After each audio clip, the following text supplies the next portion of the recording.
That's going to express that one. Nah, that's going to come. That's a card that's non-existent in my family.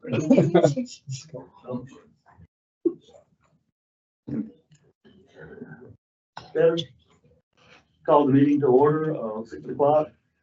First, a moment of silence for Jennifer, continuing in her battle, and also for Paul Sexton. He fell this morning, broke his leg, and so hopefully keep him in your prayers, the men. So if you will, moment of silence.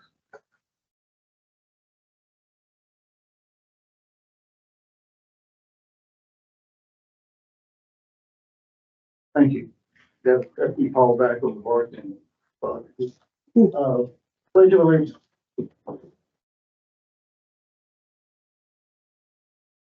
Pledge allegiance to the flag of the United States of America and to the republic for which it stands, one nation, under God, indivisible, with liberty and justice for all.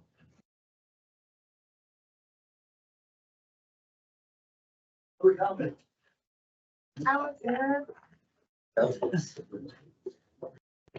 Take it over. I really wasn't planning to until I got the minutes. I apologize. You only have to leave the clock. I'll be sorry. Alex Air, 821 North Anderson Boulevard. And I'm speaking on the solid waste management ordinance. And let me start out by saying I'm speaking as a member of the Parks and Recreation Committee, but not representing the committee. And also as a frequent user of the multi-use pathway. Other than, for those of us who live north of Barwick, other than the highway, the multi-use pathway is the only option to get around. Beginning in July, I noticed the numerous cans, containers on the multi-use pathway. I called GFL customer service to report the issue. They said the driver put the cans wherever they found them, and I saw something different. And I told them so, but the problem has gotten marginally better, but it's still pretty bad out there. And it's been a month, so you can't really blame it on learning curve, I don't think. And it's really bad if you're biking. If you're walking, you can walk around cans, but if you're biking and there's a can on the multi-use path, it's really very difficult to navigate. So as I think about what I've read in the Parks and Rec surveys we've done over the years, walking and biking safety is a top issue on the two surveys that I've seen in the last 10 years. And now that's compounded by the fact that we have more cans. Everybody that had 2 cans now has 3 cans. Everybody that had 1 can now has 2 cans. So the number of cans has gone up 50 to 100%. And it's a difficult issue. It's a tight space. There's barely enough room to put a can between the road and the pathway. There's shrubs in the right-of-way areas adjacent to the multi-use path. There's also sloped ground. But I would suggest that if you're going to revisit the ordinance, that you make it an addition on the phrasing of 28-46. I think that's where you're going to put the owner's responsibility. Something like make every effort to keep the multi-use path or sidewalk clear. Or another way would be place containers in the right of way, but not on the road or the multi-use pathway. Something to that effect, I think would be helpful. I don't know if it's enforceable. That's not my area. That would be somebody else, but I think that would be helpful. And then if we find that GFL's not putting them back on we can have either Tom or Christina give them a call and say, hey, your driver's not putting them off the pathways, causing a problem. But I think it may need to be in the ordinance first, and then it can be dealt with maybe a little more effectively with GFL. Thank you. Albert Meyer. Good evening. My name's Albert Meyer. I live at 2111A Ocean Boulevard. I have a safety concern. I'm saying this not representing any organization or anyone on the boards or any point. And I've been involved with North Carolina Land Trust, but I'm not speaking for any of those groups. I'm speaking as a concerned physician. I'm retired, semi-retired physician, and it's a safety issue. And it has to do with trucks on the beach in mid-October. I have no of interfering with a long-held tradition of fishing and surfing fishing on the beach. I respect that. I don't want to touch that. However, as board members for any point, last October, when the high tide was up and trucks were going back and forth across that one public access at Serenity Point, there was a lot of safety issues, potential safety issues that came up. So this year, I was looking at the tide charts, and high tide is in the second week in October, and the last high tide in October is the 25th and 26th. And I just wanted to make an appeal to the board to consider starting the truck access on Monday, October 27th. I didn't get any complaints in November or December, no scares, but there were a couple of close calls last October during the high tides. So I'm just respectfully submitting that suggestion to consider. And Rick Diddley told me that fish come in when the weather gets cool. The summer maybe lasting a little longer this year. If you started on October 27th, maybe you could extend it a little bit in January and keep everybody happy. So that's my suggestion. Thank you. Thank you.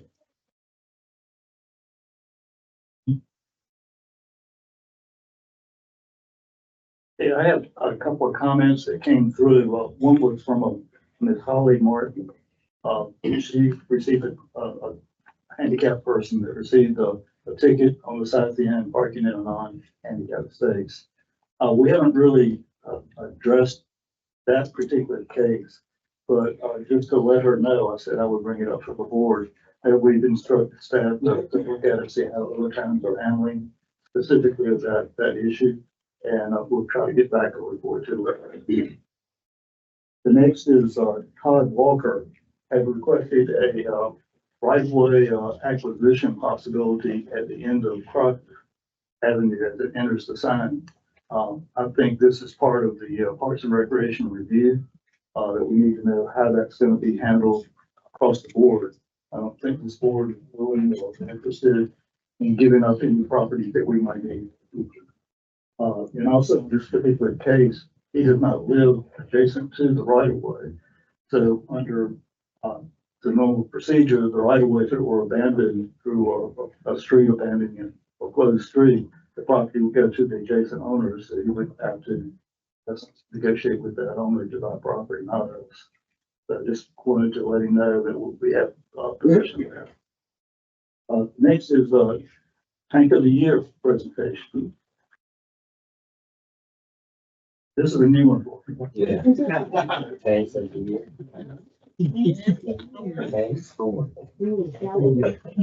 August. That's down there. I've got one of these.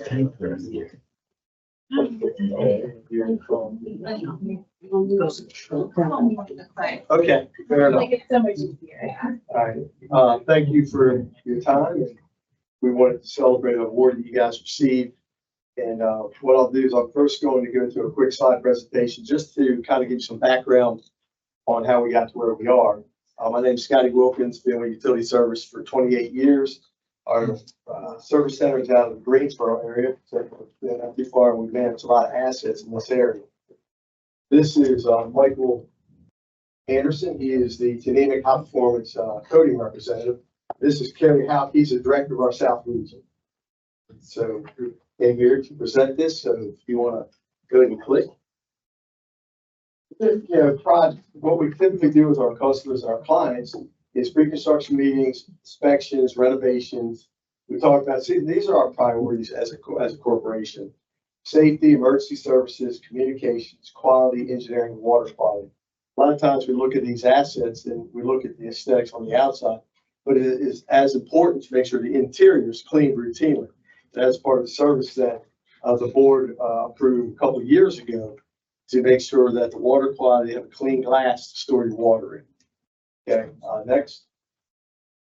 So once again, my name is Scotty Wilkins. Rick Smith is our maintenance manager out of North Carolina Service Center. Tony Kine is out of Cary, even though he runs the North Carolina Service Center in Madison, Greensboro, North Carolina, and Cary is our director. This just gives you kind of a snapshot of some of the folks we work with. There were 4,000 municipals around the country, 40 people like myself, water system consultants, 8,000 water assets managed, and technical and financial strength from a global partner. So we're in about 48 states around the country, but our two big service centers are here locally in North Carolina, where we started in Madison in 1963. So we're about a 62-year company and still going.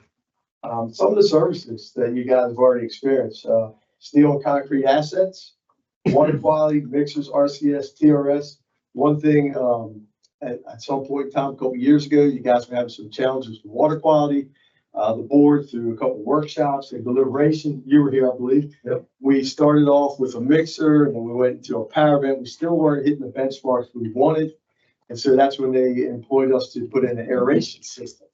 And so in conjunction with that, we were able to get that benchmark below the actual limit for THMs, which now you guys are in good standing. Tom picked up the ball from there, and he's got, I think, automatic flushers. He's employed a rigorous flushing program. So with all that combination, you guys have been in great standing with the state as it relates to THMs in your water. So kudos to the board and the staff for continuing to support that. Concrete plant rehabilitations, distribution system services, and the other thing is metering services. I believe it was last year, you guys approved an AMI solution. What that represents is the efficiency of your water. So it operates, these ultrasonic meters operate at 100%. So that means every single drop of water goes through there, it's accounted for. And so the efficiencies and the automation of that is allowed the town to also utilize resources to do other things. And Jennifer is a big component of that.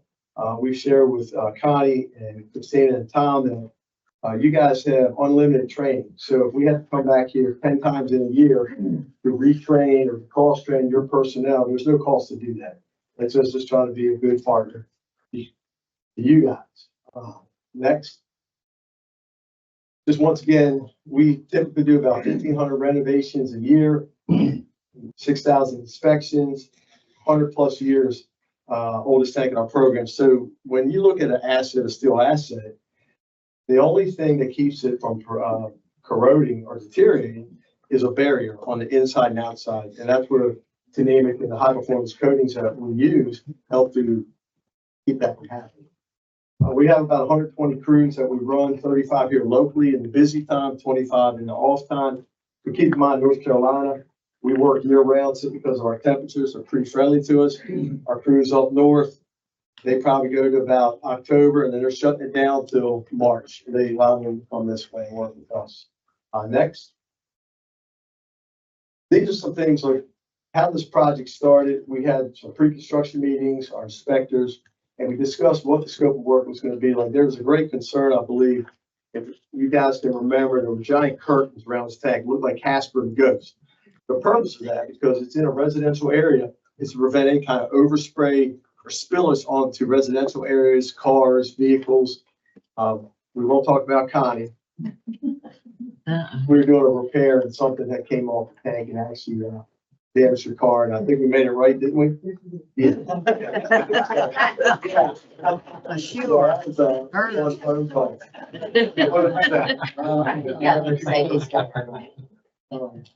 Next.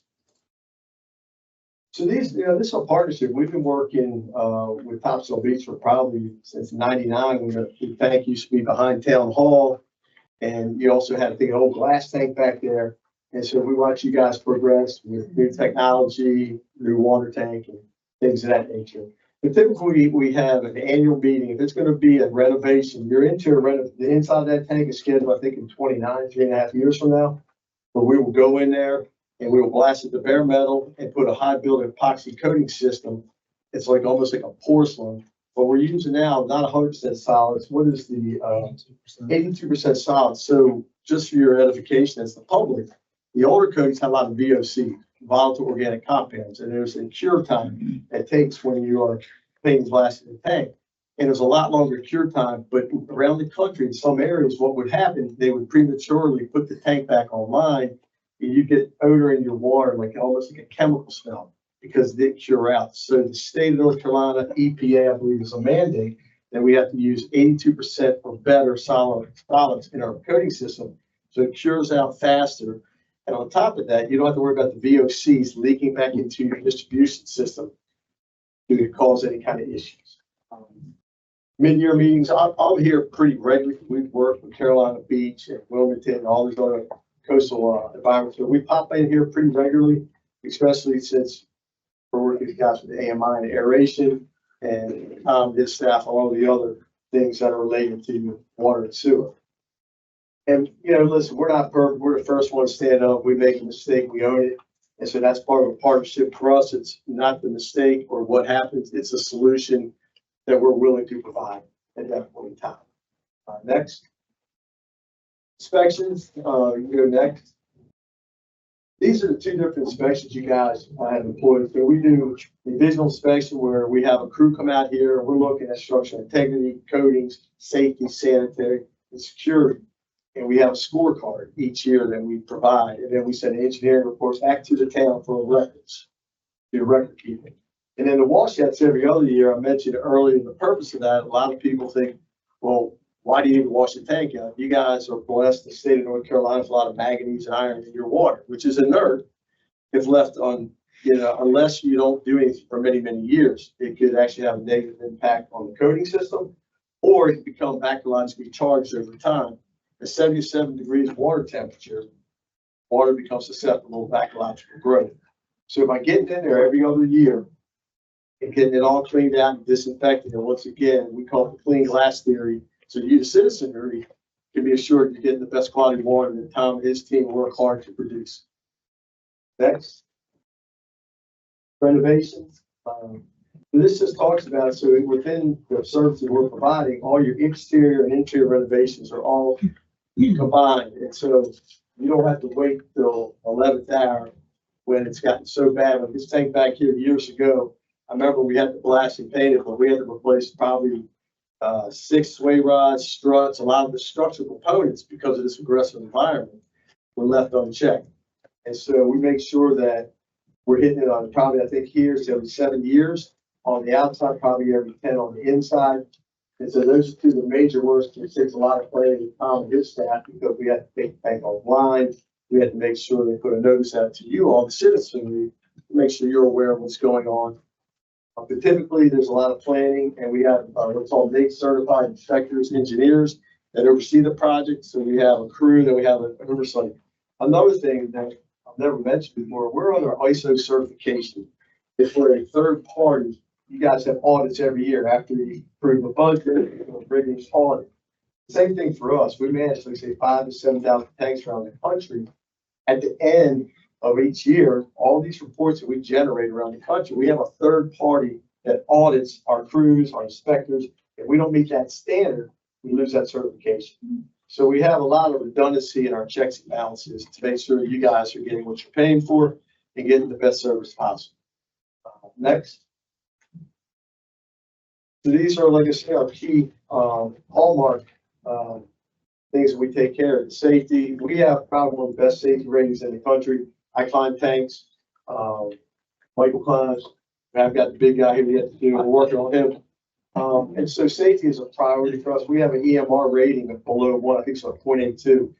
Anything in industry like this below 1 is considered excellent. It's a very, very strong number. We're very proud of. I think we have over 19 million hours in the last 19 months without a single lost time. And that's pretty strong. If you see some of these billboards when you drive by industries and have up on there, you know, so many working hours without incident, that's a big deal. Because if not, our insurance goes up, our cost goes up, and we lose that rating. So next. Safety, once again, anytime we're on a job site, we have this, and it's basically PPE, professional personal equipment. No one's allowed to enter that site unless they have on your hard hat and your gear. You know, sometimes people push back and say, well, why can't I come on the site? We're looking out for your liability and our liability. Remember, we're partners in this, so we want to make sure we're taking that into account. And that's on every project we work on. Next. Emergency services. This is something that can't be overlooked. If someone writes graffiti on your tank, I think Kurt, or I forget who, way back when, the float was banging against the side wall and it was making a racket. I don't know if you guys recall that. We sent a crew out here the next day and we went and tightened it up. So emergency services also, within 24 hours, we deploy a crew out here to make sure we're taking care of your tank. Next. Communications. You guys used to have telco companies on this tank back here. I think you actually are renting a tower. But a lot of times they want to go on water tanks. We have a completely separate division. We manage, we look at structural integrity, structural analyses, drawing review. That is all part of this service. There's no additional cost. Remember, we want to make sure that we both have skin in the game. So if someone puts something on the tank that makes our job tougher or puts in a safety risk, that's an issue for both of us. So we help you guys. If Verizon was to come out here and say, hey, we want to put another site right here on top of this tank, we would do all the engineering, everything for you guys. You guys would have to bid the lease. That's what you guys do. You have attorneys, people inside that can negotiate that, but we'll do everything else up to that point. Thanks. Quality and customer service. If it wasn't for these young ladies inside, I couldn't do my job. Terry couldn't do his job. They're phenomenal. They are the utmost professionals. You guys have access to them 24/7. They can bring everything up in the system. They can also track us down if you're trying to find us. But they're really, really good. We have a rating, I think, about 98.2% satisfaction, which is, we're pretty proud of that number too. Next. Engineering, we have multiple engineers in-house. Jason's one in North Carolina. We do permits, structural analyses, reviews, anything to do with the water tank. We have the ability to work with you guys and help you for any kind of engineering permit, like the aeration system. We had to do a design build. We had to put that in front of the state. It had to get approved. The AMI system had some different things and technology that need to be looked at. And so we have a pretty good, robust group of engineers in-house. Next, water quality. This is one of my more important. This is just the what's inside the tank. It's not that design, but the purpose is to turn the water. So that tank right there probably turns over. It's a 300,000 gallon tank. Probably turns over 6 times in the course of a day. Then in the summertime, you don't need turn. You guys are rolling, right? All the tourists and everything else. But at the end of the winter, the water gets stagnant, right? It gets static, sits. So we make sure it's being refreshed by turning it over 6 times a day. Next. Closing comments. Once again, we just appreciate the opportunity to work with you guys and be a service provider. Once again, our things, safety, local service center, local personnel, customer service, engineering, 62-year history of this company. So we want to say thank you. And with that being said, I'm going to allow Michael kind of walk through the task of getting one tank of the year. And we have extra calendars. If you all have never seen a calendar like this, it is tanks from all over the country, every kind of design from Kentucky Derby. Bucky's tank on there. Bucky's on. Hey, you haven't arrived till you got the Bucky's.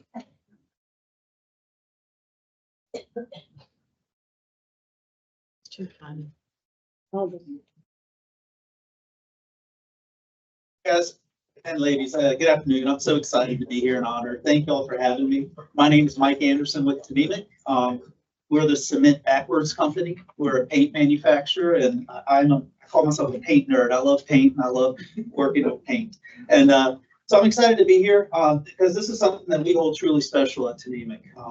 At Topsail, we are a manufacturer of high performance paints and coatings. And one of our core markets is water tanks. We focus and we care about protecting water tanks. We care about coming up with innovative primers for corrosion inhibiting. We care about coming out with top coats that give you good color and wash retention. But to contain a tank, it costs money. And our hope is to provide a coating system that lasts a very long time. And so with that, one of our favorite traditions every year is this Tank of the Year calendar we do. And I'm just so excited to be here because it's my first time awarding this in my 15 years with Topsail. But, you know, this contest, it celebrates communities across the country that takes pride in their tanks, not just as a vital infrastructure, but it's also a symbol of local pride or local spirit. So each year, all the new painted tanks across the country get nominated into this contest to get voted on. In the last year, about 2,500 tanks were painted with our coatings and were entered into the contest. And there's only 12 spots we're trying to shoot for to win one of the months. And I'm just here to say we're thrilled to announce that your tank earned a place in our calendar representing the month of August for everyone to see. So this year, your Topsail tank stood out because of its design, its craftsmanship, and the way it reflects the charm. And just staff in there. That's right. Denise is so proud of that. Thanks a lot. This tank is in the middle, you're right next to the ocean. This is not the most, this is a very corrosive area. You guys know, steel wants to rust. And it's just a beautiful tank, a beautiful picture, and we're very proud. Because right now, over 10,000 of these calendars across the country are sitting on engineers' desks, owners' desks, municipalities' desks, and they're all staring at your tank. So, anyway, so we're excited. But we know water tank isn't just steel and paint. It's a landmark, a beacon, and in many ways, a reflection of the community it serves. So your win is a testament to the pride, creativity, and the teamwork that make Topsail Beach so special. So on behalf of the folks at Topsail, we just want to say congratulations and thank you for letting us be a part of it.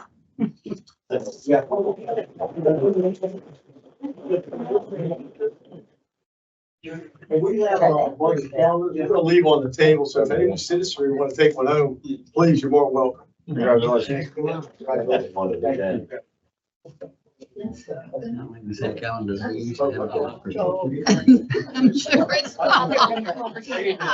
it's not. I'm sure it's not. Mike, that door's gone. That's good.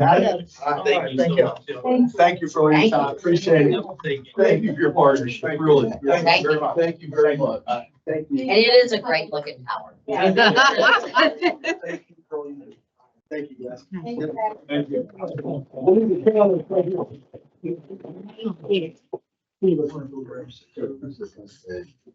Mayor, I'd like to mention that, several of us sitting up here. There's some big ones in They're huge. They're big enough to see.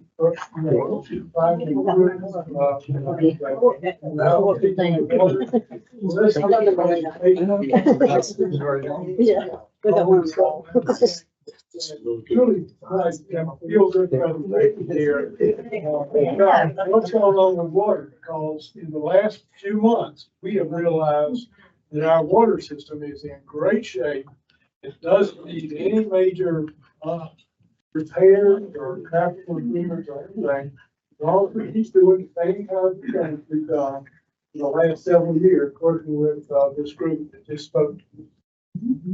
I'll handle that. I mean, we went through a lot of meetings and we had some serious issues with our testing. And these guys found solutions for us. And, it's, one of the better partnerships we have with the service that they provide for sure.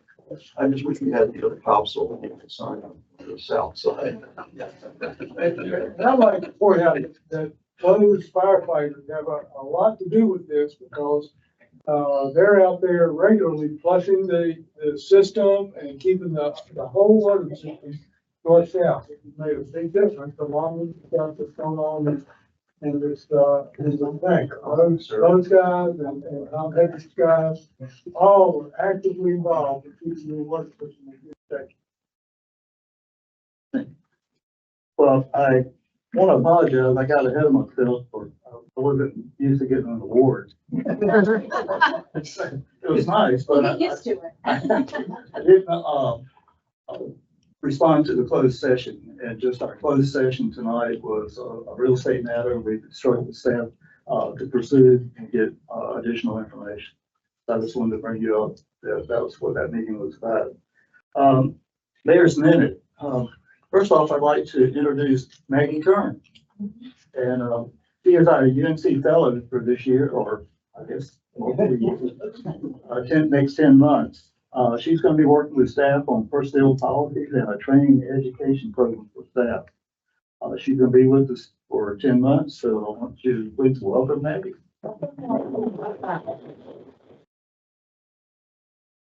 Next is one of the mixed reactions. We lost our post office, which everybody knows now. And that's a sad thing because it's not only a post office, but it was a point of our socialization as well and our identification. It's sad to say that the instructions were, it came from above in the U.S. Postal Service, and they closed in many of these smaller sites. And I think they were talking about maybe 300 plus, and we're just one of the casualties. So our options now, are one, we can get a box at Surf City or a postal box at Surf City or in Holly Ridge, or we can get a on street mailbox for our closest. So, But the only way to keep your address Topsail Beach is to put your box by the road. Otherwise, your address is Surf City or Holly Ridge. Is there a timeline when this is all?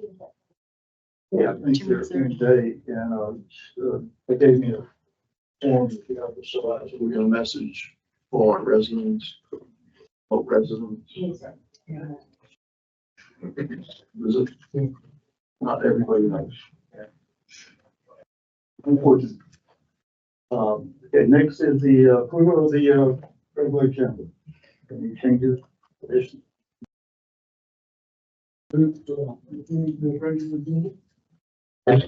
Second, on there, I, a conflict of interest. We have a conflict of interest, what would you say? No. Conflict of interest. Approval of the consent agenda. make a motion, we approve the consent agenda as presented. Second. Motion is second to approve the consent agenda. All in favor? Aye. Aye. Approved. No public hearing scheduled. What we move, let's go. Update on Parks and Recreation Board. Thank you.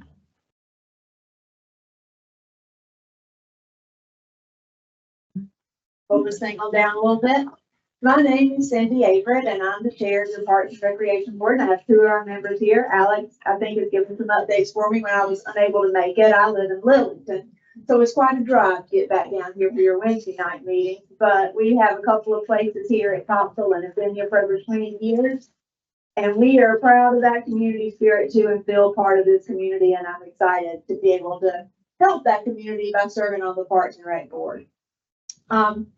As we have looked through those master plans that we got, that you all funded for us, we have spent a lot of time deciding what things we don't think are necessary, which means I don't have a lot to report to you sometimes.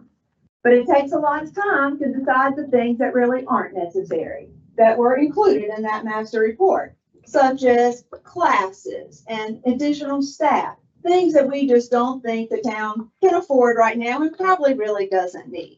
But that does take meeting time. So where we have focused our attention are on the things that we feel like can enhance the community spirit, the town, the coastal vibe. And we've started doing that by looking at our website. And I don't know if you've looked at it lately, but we have made suggestions and Rochelle has put those suggestions into practice. We actually have developed our Parks and Rec site a little bit to focus on the town center and what we have there and what our rules are. We have highlighted, I don't know if partnership is the right word, but we're not going to have a lot of programs here at Topsail, but we have a lot of local nonprofits that do, such as the South Side down at the Point, the South End Beach, where they have those nature walks. So we have updated that website under the tourism to send links so that people know what's going on in this area. And we tried to put pictures on there just to increase our visibility. Also, I hope you've noticed our banners. Like we have a concert here in the summer, but it's hard to communicate that. And we've worked and worked, and we have finally come up with banners, and they're at 3 places. The front end of town at Access 1A, here in town, and at the end. I think they look great. We have asked Rochelle to start creating some banners for our Christmas holiday festivities. Things that we do have here through the Parks and Recreation in the town, and ways to communicate it in ways that just look good. So that's what we're have been about. We've also paid a lot of attention to our accesses, and I will say we focused on the ocean. And we've gotten regular reports from Tom about the rinse-off stations, the parking, the accesses themselves. We will shift that focus to the sound, the sea. We all visited the ocean, and then we talked to Tom about what we thought was needed, and he keeps us updated on how those repairs and maintenance and where we are on that. but we will, shift that focus there. One of the focuses we've had, with the access is that we want to keep in mind as a commit board, we really want to enhance handicap access. We want this community to be one that is inviting to all. So we think about that with our accesses. We've also are thinking about it with our playground. We have mentioned to you that our playground equipment, its useful life is coming to an end. That equipment is not handicap accessible for children. So we have spent quite a bit of time over the past couple of months, and we're continuing to do that, to look at what kind of equipment could we possibly begin to have that will be handicap access and how to fund it. We're not, we have a realistic expectation. In fact, at our September meeting, we're going to hear from Brittany Schiff, who is this area's representative with the Recreational Resource Services, with a part of grants and NC State. So we are actively looking at what grants could we apply for. We're really interested in one-on-one grants, $1 for dollar, but then also how do we raise the money besides tax dollars to try to draw in those. And those type of meetings just take a long time, but that's the focus that our board is on right now. I could answer any questions, and I have board members here as well. Have we had many requests from residents or visitors for handicap access playground equipment?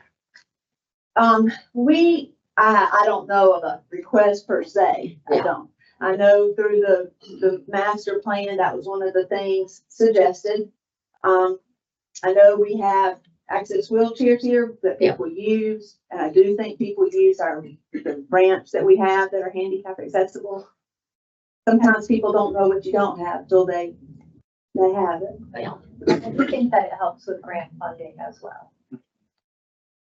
But at what cost? I mean, is it? And that's what we will be looking at all of that. It just takes more than a meeting. I mean, it takes a plethora of meetings That was a, to get all that information.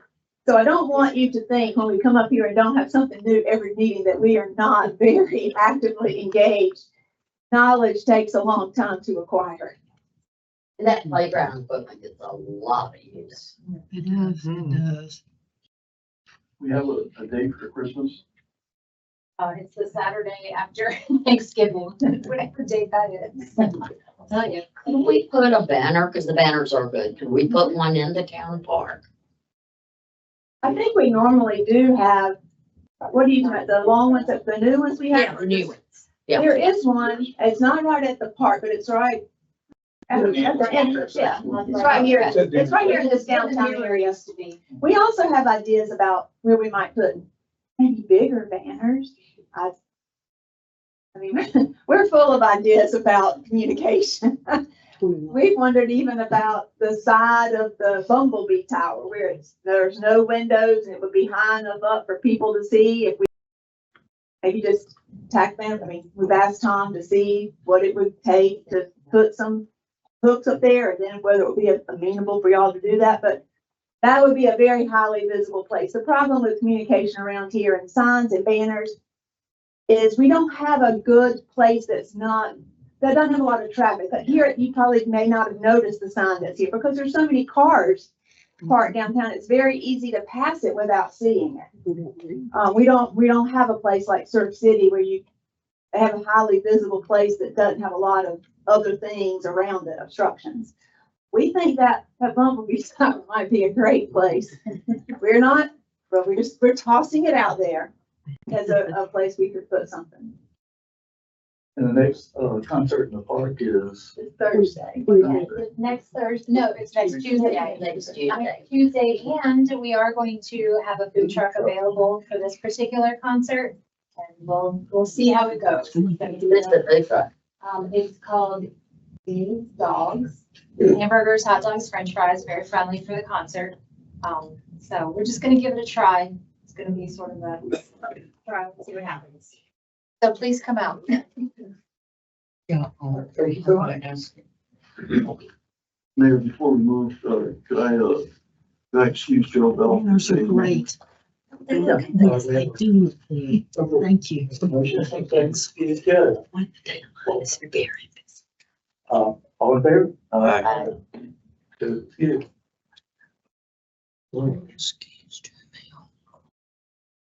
Planning board did not have a meeting, but it's no update. Update DIS and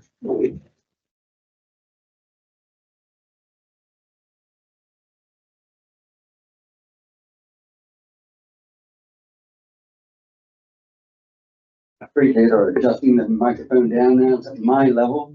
But, on the BIS, we had a record short meeting, the last meeting. I think it lasted all about 30 minutes. Things are kind of at an ebb right now, but there are some things to report that I do want to, share with you. At the time of our last meeting, TI Coastal had completed both the ocean side and the sound side survey. Sound side survey is posted on the town's website. And for all the questions about the navigability of our inlet, that's out there. It's current and it's good information. So if people are asking about that, just refer them over to the website. I talked to Jamie just today, and you know, there's a little storm brewing out there. And we both agreed that our beach is in as good a shape as you're ever going to have a beach in hurricane season.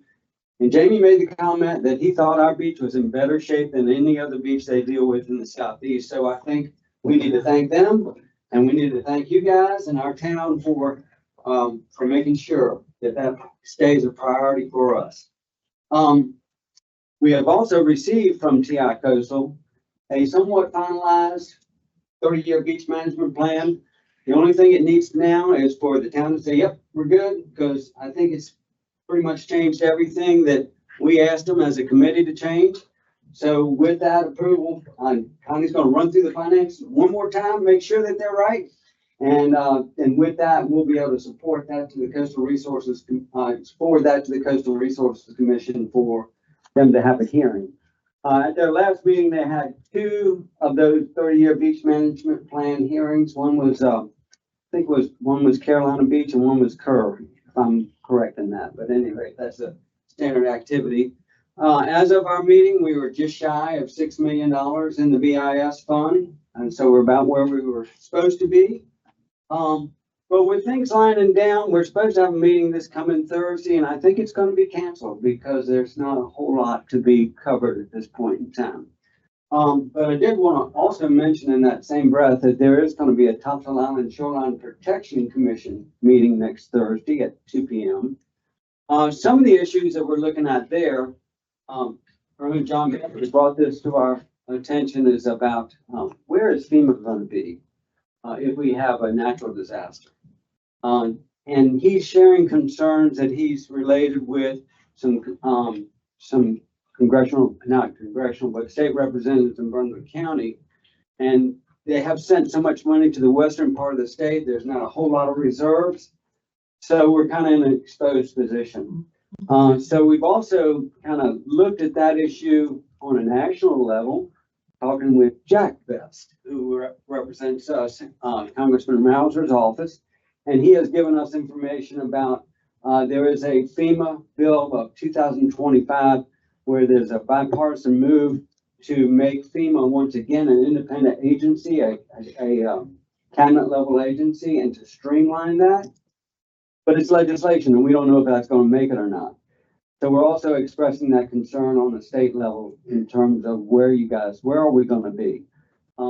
There's a couple of other things on the state level related to TISBC. Is that the state legislature adjourned in end of June. They came back together at the end of July, and all they did is pass a limited budget. Now, the budget does include funding for the Beach Inlet Management Plan, $500,000. And in the Farm Bill, they have included an item for oyster leaf study. But there is no money right now for coastal resiliency funding. There is no money in there right now for coastal storm damage management planning. And right now, the whole issue of resiliency plans too for the state are up in the air because they don't have a budget, an extended budget. So we're watching that closely, and we're in communication with Carson Smith over that. That's all I have to report, except 2 other things. Christina, two great milestones. One was VITEX, we got contracts and getting ready to go. And the other is that for the Rocky Mountain Plan, Jonathan has reported that he's ready to go to press and we're ready to have a stakeholders meeting on that. So those are pretty big milestones. So thank you for that. And are there any questions? All right. Thank you very much. What's the Rocky Mountain? Update on public safety bill. I guess that's gonna be mine.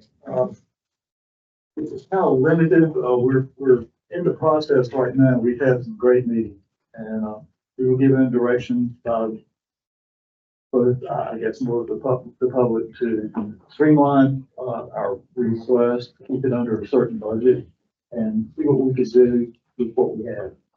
And, we've met several times with, the design team, and also the department heads to squeeze down what's really required. And so we've gotten to that point, and I wanted to have more information, but we're still waiting on the building changes that we have and getting the funds or getting the money, the amount of money it's gonna cost for those changes, if any. We may have to change the structure system, go with a different metal building for part of the building for the apparatus for the fire department, but the other building, the main building will stay about the same. We are looking at how it's gonna look. I know we can all say that, oh, just get a building up there and let it suffice, but if it's ugly, it's gonna be ugly. And, it can be best. And I think, Nancy has. I'm the ugly place.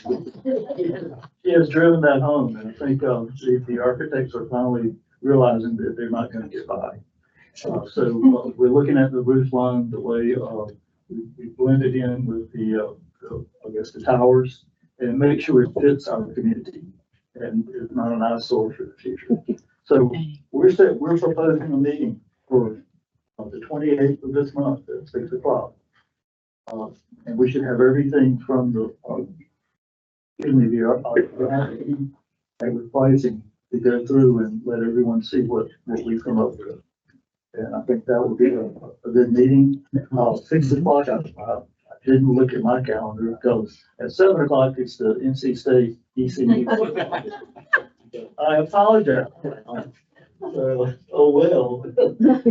John, are you gonna be? I'll be at the game. Yeah.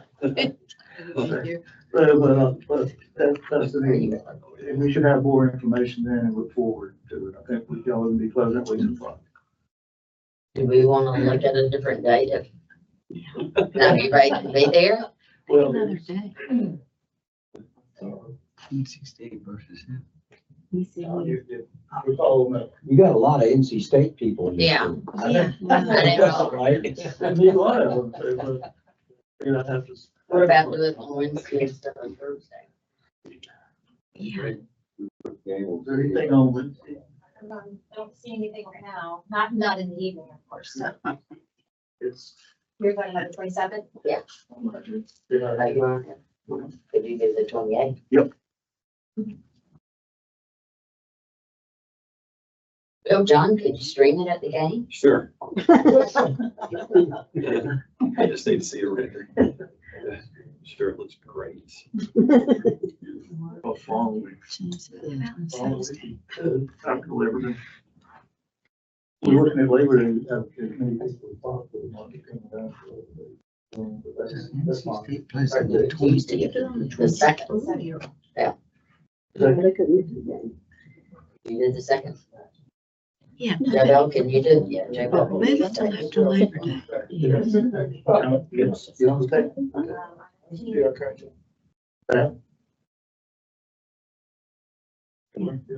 Do that. Let's say what's the second. How's the public feel on it? Yes, much better. Good thing it's. Like a ball game. Yeah, it's good. Thank you. Second is 6 o'clock. Uh-huh.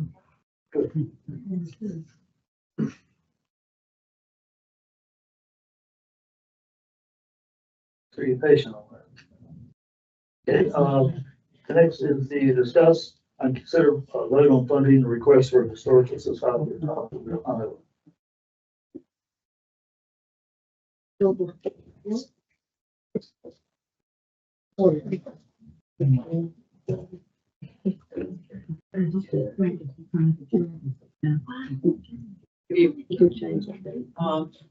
gonna have a little short little here, and I have a comment and a question about the recreation woman who left. But, sure, all right. Good evening, Mayor and council members. I'm Kathy Hart, President of the Historical Society of Topsail Island. I'm here tonight to thank you for your past support and to reaffirm just how much the town of Topsail Beach and the Historical Society depend on one another. For decades, HSTI and the town have shared a close working relationship, one built on trust, shared goals, and the love for this community. We weathered challenges and celebrated successes together, and through it all, one thing remains constant: our commitment to support each other. Now, here's my comment and question. The Recreation Department, they indicated about the summer sounds. Yeah. Just to let you know that the Historical Society, as a matter of fact, I take care of that. I publicize the poster on our website every year. Okay. And I was wondering if you mentioned something special going on Tuesday? Well, for the concert, Yes. this time we're going to be having a food truck. This is the first time we're gonna have a food truck. Oh, is there a special poster for that, or is it just? No, we probably just advertise it through Sunshine List and on our website. Okay, great. All right, I'll do something. I'll post that on our website tomorrow or Friday. Yeah, you can email me Just any mention. information. Okay, thank you very much. Okay, so here comes the boring part. Okay, in 2026, the Historical Society of Topsail Island will proudly celebrate 40 years of excellence, preserving and sharing the unique history of our island community. This milestone reflects the dedicated efforts of our volunteers, committed staff, and the generous support of donors and the town of Topsail Beach. As in previous years, HSTI respectfully requests funding from the town of Topsail Beach for the 25-26 fiscal year. These funds will be applied toward general operating expenses that allow us to sustain and expand our programs and services. In the past, we purchased CPR AD training equipment for the community. This past year, we offered a class at the Assembly Building free of charge. We had 4 people in attendance, and we hope to continue with that training over the next year. Also, with the funds given to us by the town of Topsail Island, Topsail Beach, we've had educational and family programming, including the North Carolina Aquarium at Fort Fisher Outreach, a summer program that is free to visitors and residents. It also, preserving the Assembly Building remains the core of our mission. This facility not only hosts our events, but also serves as a cultural hub for Topsail Beach. Let's make this fun. Okay. One thing I'd like you to know, this year, HSTI paid out $18,000 in scholarships to four graduating seniors from local high schools. I'm very proud of that because that helps these kids a lot. So, with all that said, through educational programs, tourism promotion, historic preservation, and community engagement, HSTI continues to enhance the cultural and economic vitality of Topsail Beach. We are grateful for the town's past support and look forward to continuing our shared mission of service, celebration, and stewardess. On behalf of the Historical Society of Topsail Island, thank you for your time, your consideration, and your ongoing commitment to our shared mission. Thank you. Any questions? Oh, I'm sorry. Yeah. What can I help you? I don't see any. Do I have a motion? For discussion.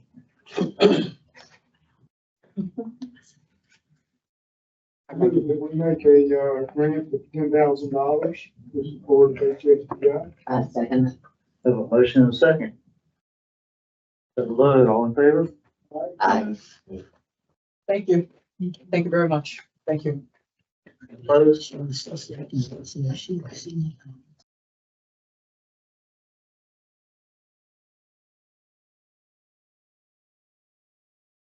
and consider vote on personnel policy amendments. We have this continuation from last month. That is correct, Mayor. At last month's meeting, staff had, sent in the proposed changes to the personnel policy. These were done through the MAPS group as part of the comprehensive pay and classification study. There were some questions from, the public as well as, commissioners that staff was asked to follow up on, so, I'll just go through those. The first question was from the public and it was regarding the section 7 workers' compensation. This is on page 28 if you want to follow along. There was a question of the, allowing someone to file a claim 2 years after a certain injury. We did follow up on that information and we found that that 2-year time frame is a federal requirement. Basically, what that means is that the person who is injured has to notify the employer within, well, ASAP, but it has to be within 30 days of the injury. Once they make that notification to the employer, that then gives that employee up to 2 years to file a claim.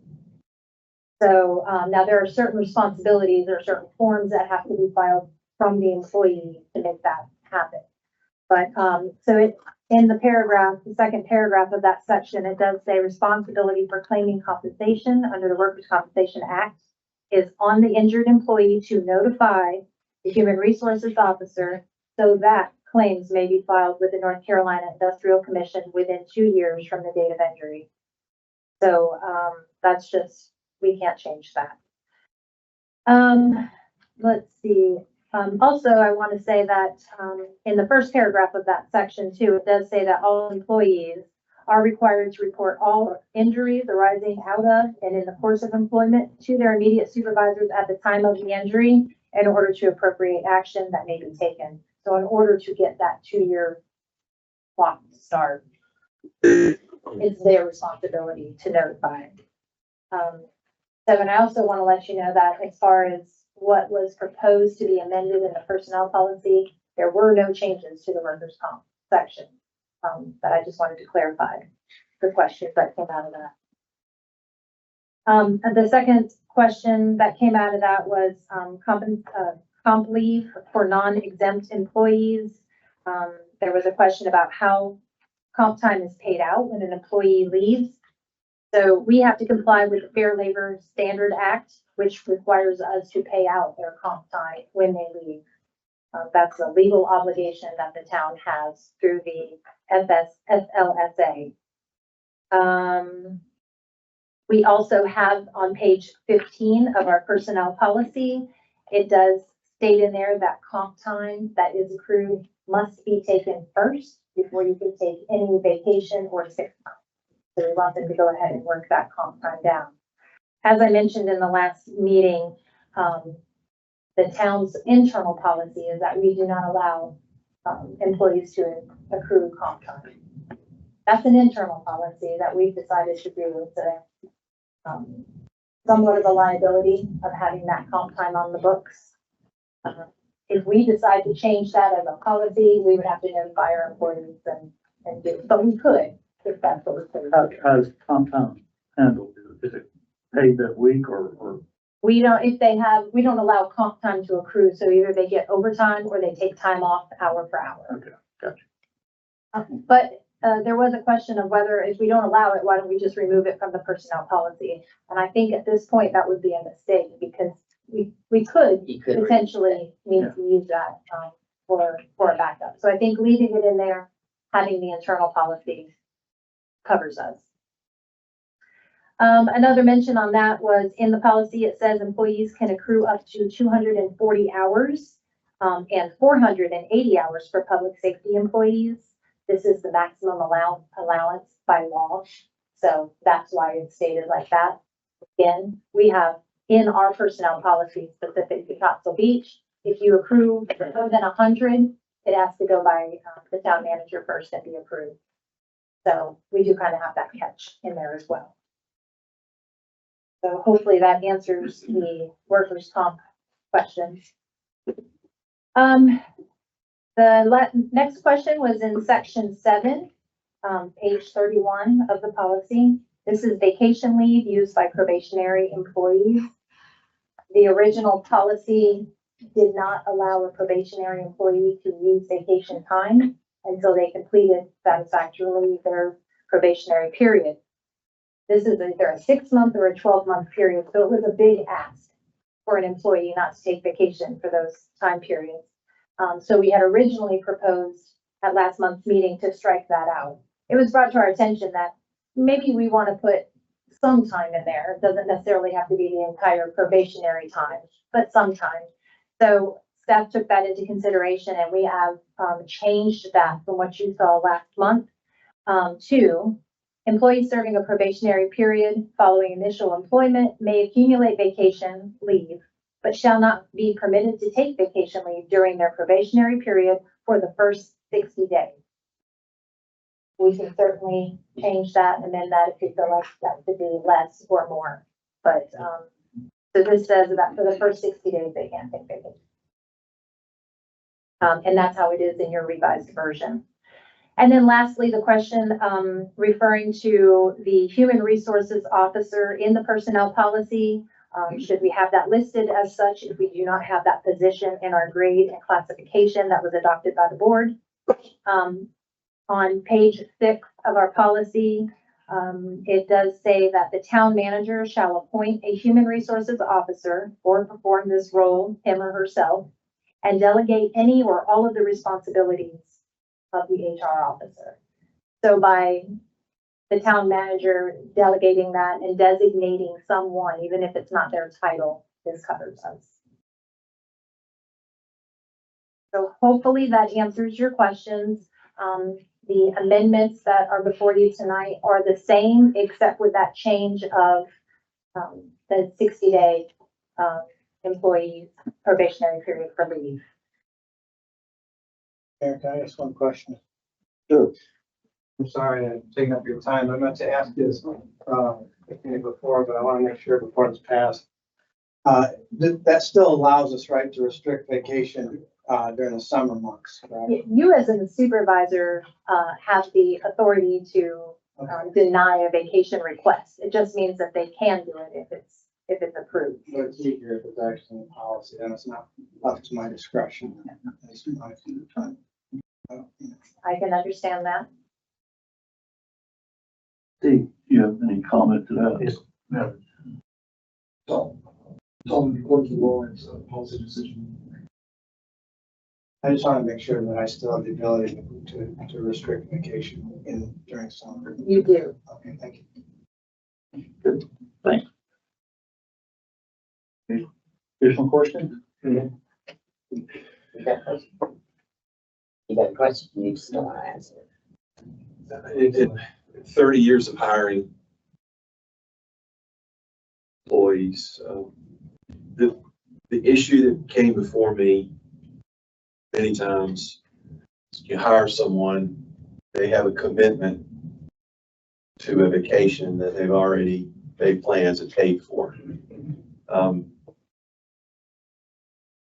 Which I always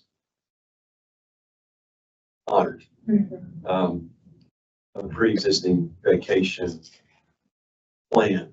I don't understand why a new employee would plan an unplanned vacation during the first 90 days of a new career. I don't know if I have a question or not, but I'm just bringing that up for discussion. And that 60 days was just an arbitrary starting number for discussion. But how will we allow if someone had a planned vacation? Well, I will tell you that generally when we're going through the hiring process. If somebody lets us know that they already have a pre-planned vacation, that can be a condition that we hire them on, knowing that in advance. Right. So those we can still honor as a condition to the employment. I just always felt like you're getting off on the wrong foot if somebody took a new vacation once they come on job, the career. Your parents make the person, assuming their employees young enough that parents still allow an offer for a vacation you can't refuse. And again, I think that's why the initial, not allowing them to have vacation during their probationary period was put into the policy, but I think, in practice, that 6 months or that 12 months time period was a long time, and I think there can be maybe a happy medium, but that's what we want to discuss.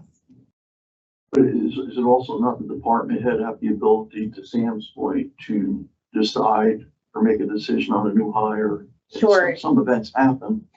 Well, if it's in our personnel policy that probationary employees can't take vacation leave, then they can't take vacation leave.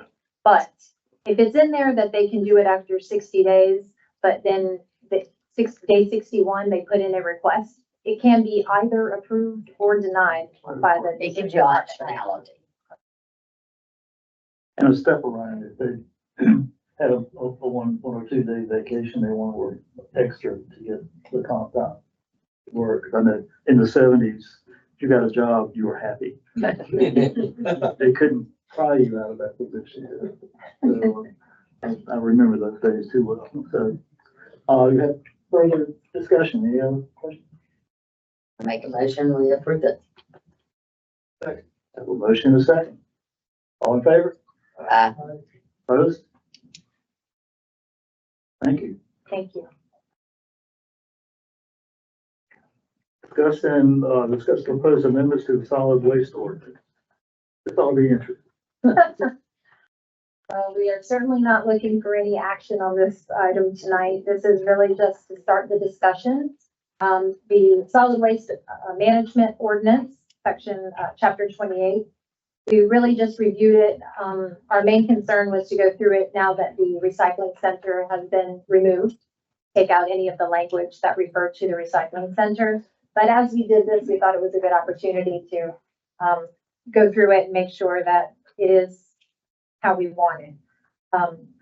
Honestly, staff went through, basically made some changes, some suggested language has been inserted in there. This is all just for discussion, to start discussion. So nothing in here is really set in stone.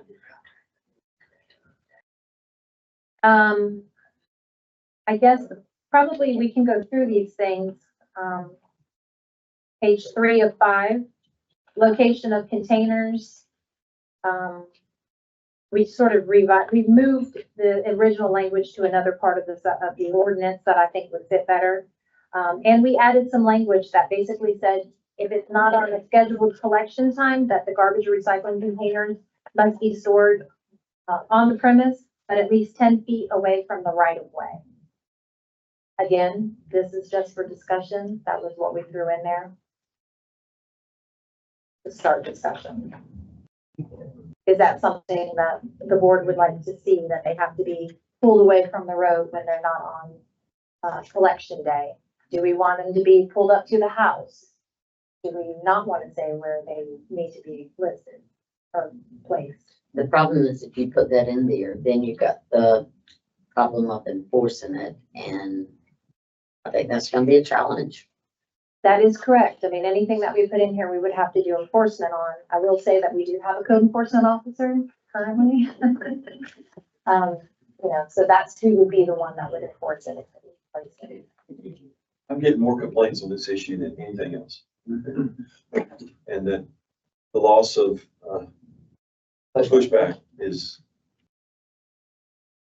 a very dramatic issue right now. And to put it in a nutshell, what I hear is, oh boy, sorry, we're on tape, but now we really look like Surf City.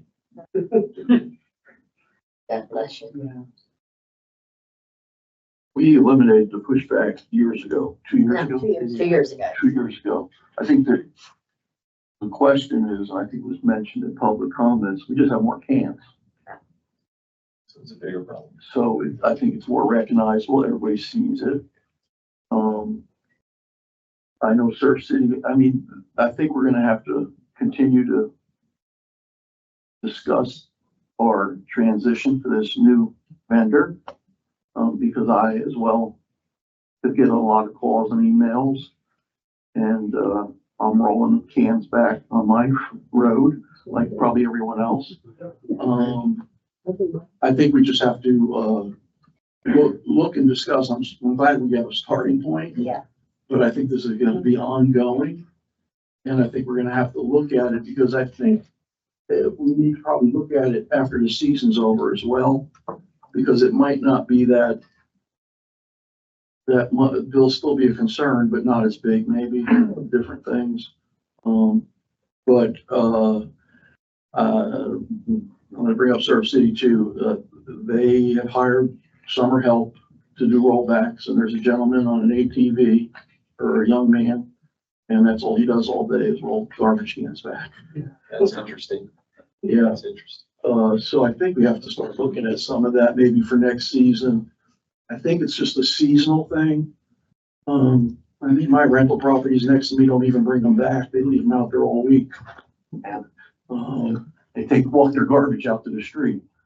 But I think we're never gonna get everybody to comply to everything. And being we've already experienced a solution of rollbacks and how it worked and how effective it was, I think that's probably the direction we need to do. But I think all this needs to be looked at after the season.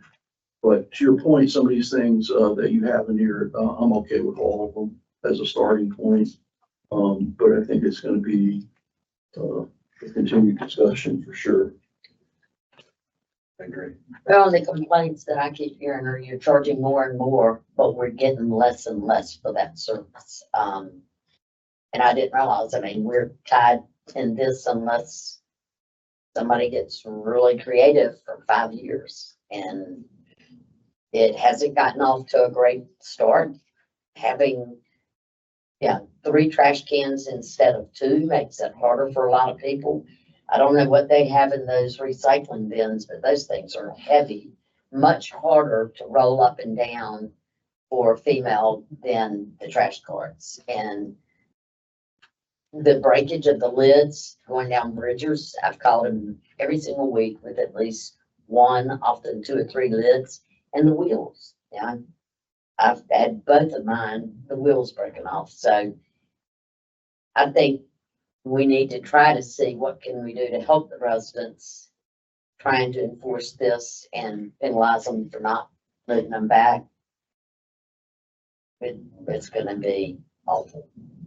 Were they supposed to replace our cans? Was that a discussion in the past that they were gonna take, because you brought up the point you didn't want a certain color? Yeah.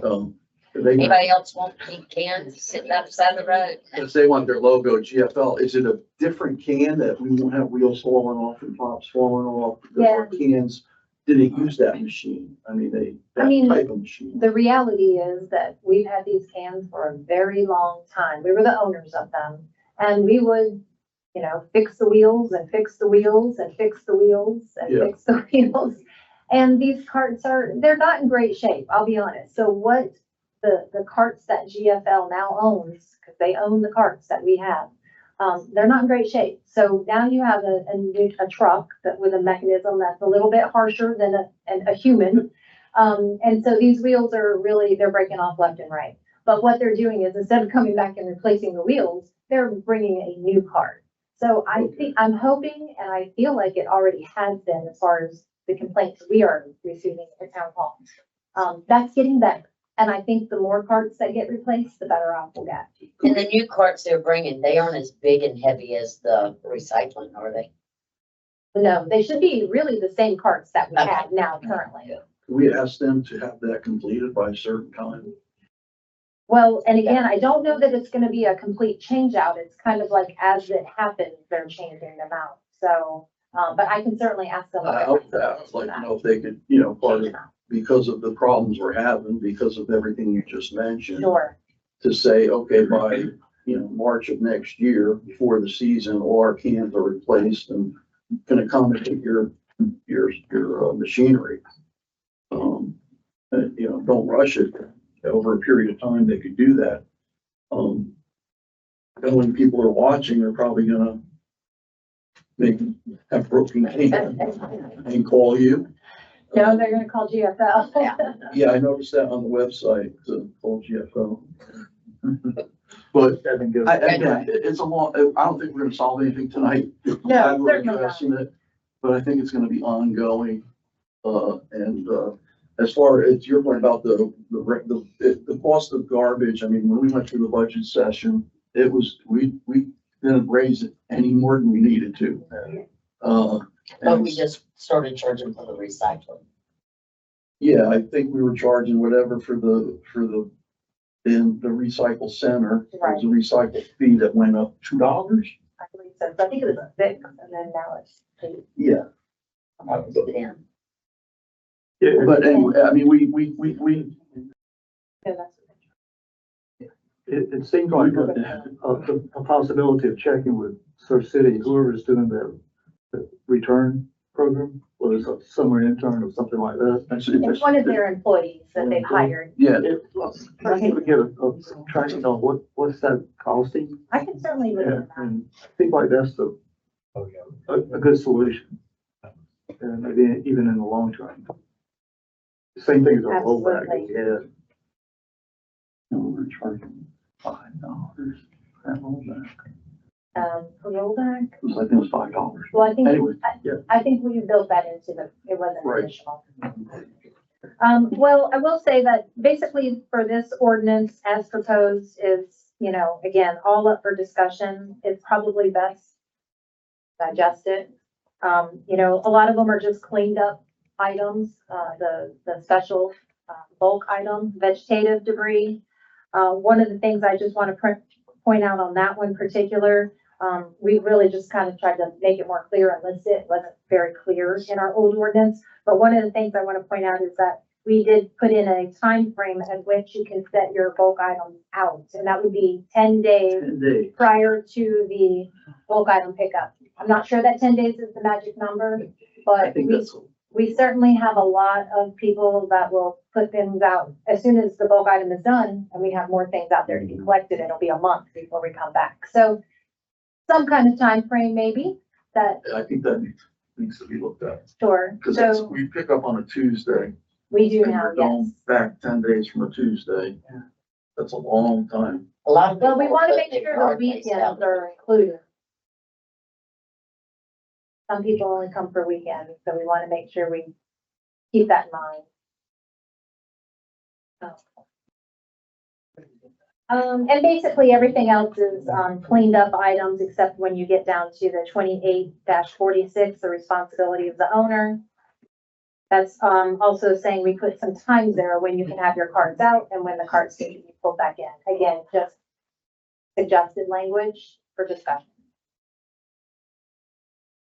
That's typical, I think, of other communities. Again, that would be where code enforcement would have to play a role in that as well. Is there just asking, because I know there's other communities on this island that find the garbage cans being left out. Because I've had to run to Surf City to grab friends' garbage cans. So I don't know if. I did get a copy of, Surf City's ordinance as well as North Topsail Beach for Yeah. comparison, so. They both have fines. I think once we determine if this is the kind of language we would like to go with, then we can certainly talk about fines. I know Surf City does, a written warning first time, and they do fines, and then fine increases for, multiple offenses.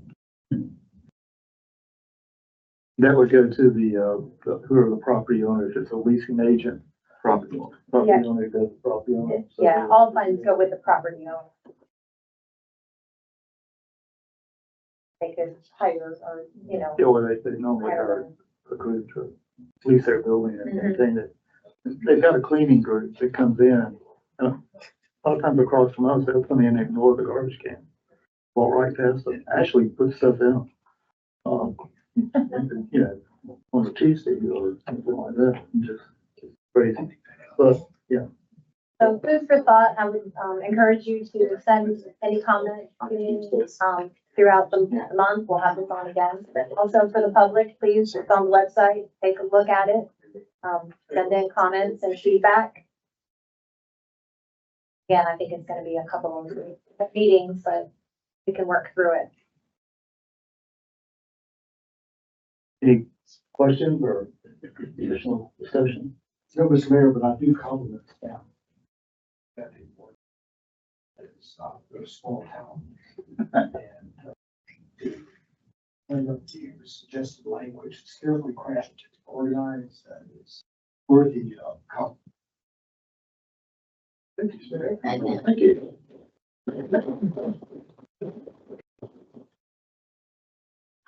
Good. Manager and attorney report. That's right.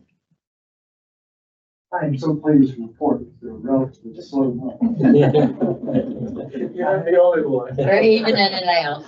Yes, yes, and there's an issue on moving forward, vote on, say, the planning part on that. And, had an opportunity of late to consult with our mayor on vaccine, parking policy.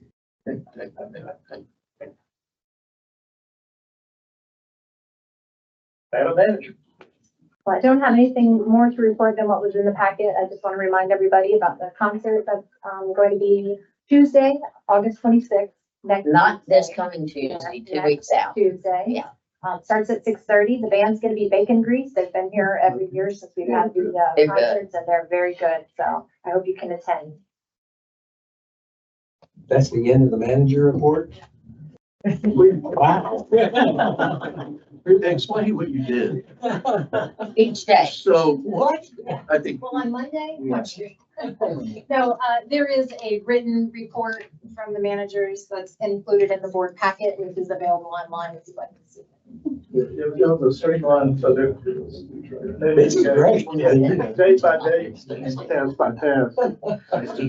There's other department reports in there as well, so all of those are online for you to read. I think Tom includes his, so we have a much better window of, or view of what's going on in the time. And it's written back.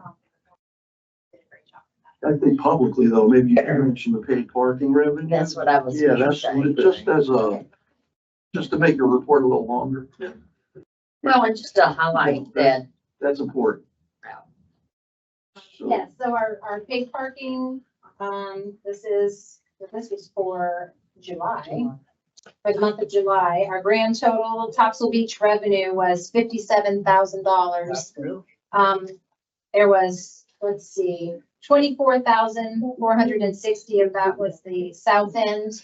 And actually, I think we've now broken it out. Sorry, give me 2 seconds to pull up the updated one. Here we go. So we break out the revenue between the parking citations, the south end, and then the revenue that we've collected at the beach accesses. So the south end was 24,000. The parking citations were 3,233. And the beach accesses collected $29,875 for the month of July. Right?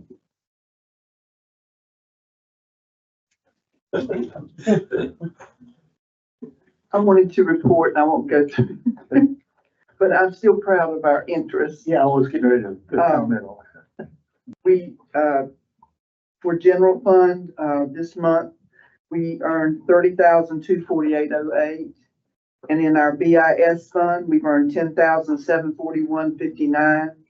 And in the public safety fund, we've earned $30,443 this month. So we've earned about $70,000 for the month of July. I just renewed another CD, moved it over to Providence Bank, where we have most of our CDs, other than the cash management, is where we do our investing. And then we were able to renew for 12 months for 4.35. We've got a couple coming up in March. We don't know where we're going to be there, but we're hopeful. We have done excellent, I think, in earning money on our $8 million. And it has helped us tremendously with what we have already spent. We've not dipped into the 8 million yet. Now, I will report that with what we do, we've been paying the bills from the general fund. In fact, when things get going along more, what we'll do is we'll pay back general fund. So it's just kind of so that gives us the time to hopefully earn just as much interest as we can. And right now that's sitting at 4.23 each month. So very proud of that. Very proud of that.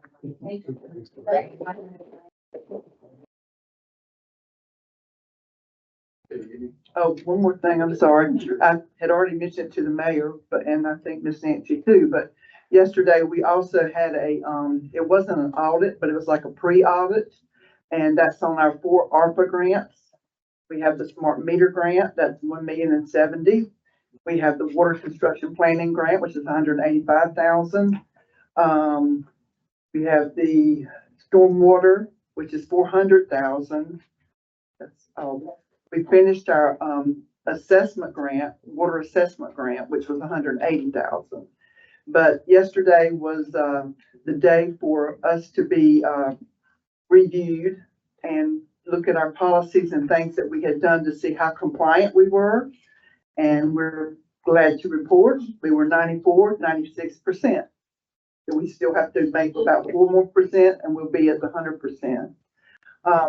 The things that were told to us is we had to do certain policies, and we'll be bringing some of that back to the board as we update things.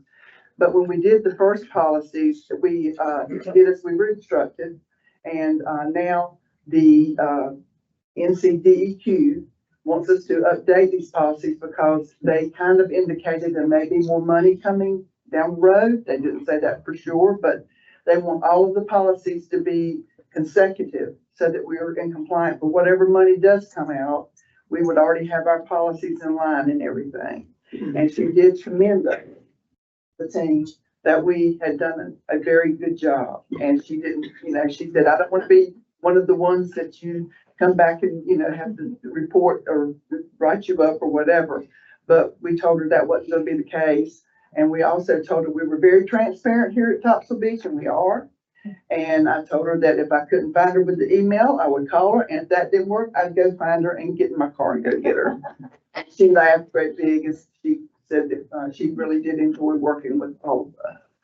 So we're very proud of that also. Good job on that too. That's great. Any additional discussion, or is everyone satisfied with this format to streamline, ask questions as needed? Great, okay. Then let's go to the public comments, or any comments? Yeah, on that one. Good.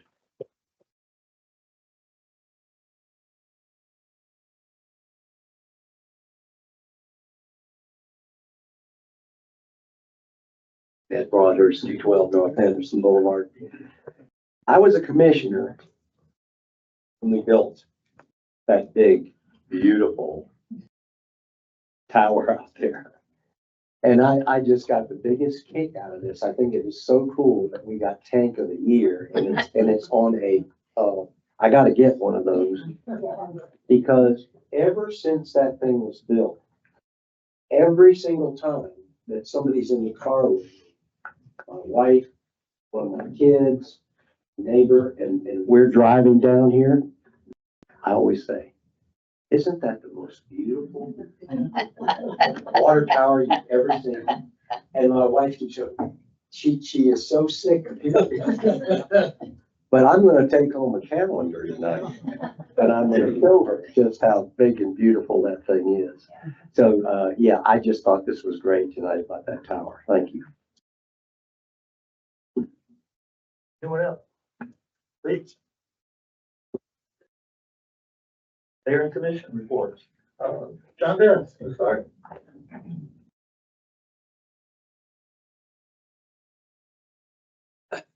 I'm at a loss tonight. We started earlier. Thank you for sending your manager report offline. Self meetings live. Praying for good weather.